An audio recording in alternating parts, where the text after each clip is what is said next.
So starting with the solid modeling. So this will cover the basic concepts of how are solid described and how are they different from surfaces, different types of solid modeling. So like solid is not a very clear term, like we cannot define solid very easily, because with respect to mechanics they are something else, with respect to geometry they are something else, for a physician or a chemist they are something else. Like for chemist it would be related something with lattice structures, for mechanical engineer it would be something which is very rigid or hard. Someone with geometric study would say something else, like he'll study how the solids are modeled or how can we represent solids, like that. But over here our main aim is related to geometry, and we want to represent solids. First we want to define solids properly, that there are no confusions like what are solids and what cannot be a solid, and then how we can represent a solid without any confusion, so that I can clearly transfer my idea of one solid to another without any ambiguity.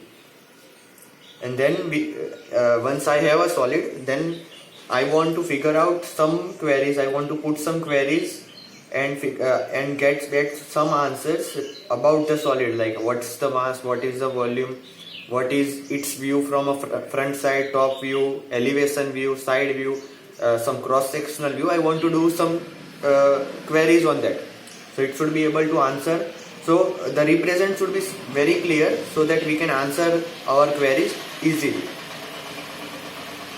And okay, wait. And then so it is so this algorithm, we need to develop an algorithm so we can directly get all our queries answered of the solid, of a specific solid. And it is required, we want to store the information of a solid in a very proper way, and that storing requires a knowledge of data structure. And for storing we should know how we can model a solid very efficiently, so that the data is not ambiguous. Data stored is not ambiguous. And there is subtle difference between solid modeling and engineering graphics. So engineering graphics is like when we want to describe our ideas to another human, but we cannot speak that ideas, we cannot transfer using our words, then we can draw that, and that drawing is called as engineering graphics. That has details about size and angles and that all, but there are no details about what will be the mass, what will be the volume or any other thing. We can give our ideas about how it will look like, but other details are not there. While in solid modeling we put all kind of details in our model. And like we cannot give some, like to a human we can give front view, side view, top view, and then the person can visualize that how would the solid look like. But telling computer to do that kind of thing, that would be very hard. We would need a very high level of artificial intelligence, and that is not possible as of now. So we want some standardized way how we can communicate our ideas of a solid to a computer. So the solid modeling, the computer modeling required, it should be complete, and it should not be ambiguous. There should not be any ambiguity, and it should be a valid solid. These three things we need to check. So there are very simple models which are called as wireframe models. So there are only edges and vertices which are stored for defining a solid, but its visualization becomes very hard and it is very ambiguous. Like if I make a solid using a wireframe model, so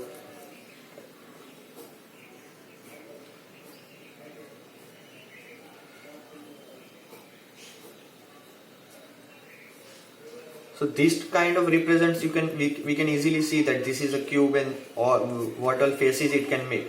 But if you view that this is the most closer edge to you, then it becomes hard to like which edge is coming towards you, which edge is coming away from you. So there can be multiple views to look at a single wireframe model, so it's hard.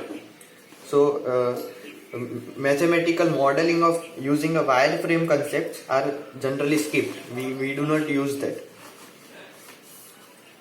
So, and then a simple distinction between solids and surfaces would be a surface it has to be represented like this, like, and a solid must have some interior, right?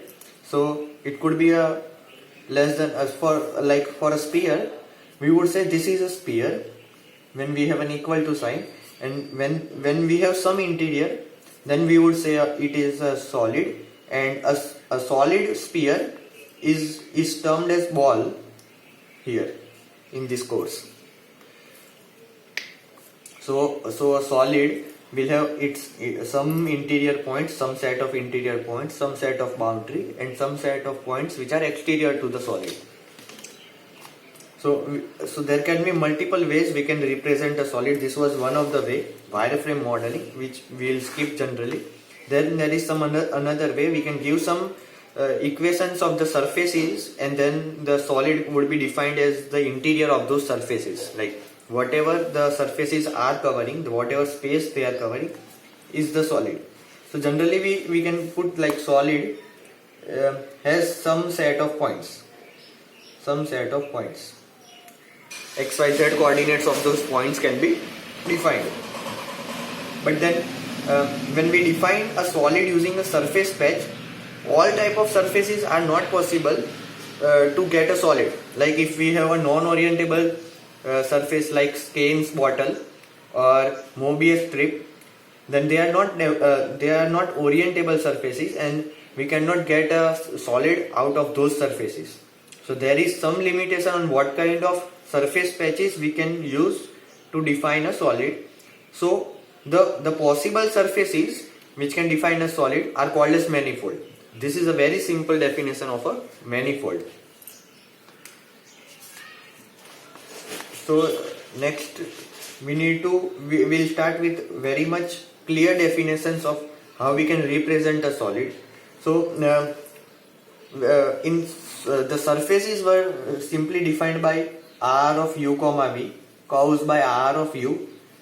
So if we think of it with the extension from the surfaces, it would be R of u v w, some three independent parameters. But the solid representation is not a simple extension from a surface. There are some more complex ways we need to think of for a validity of a solid.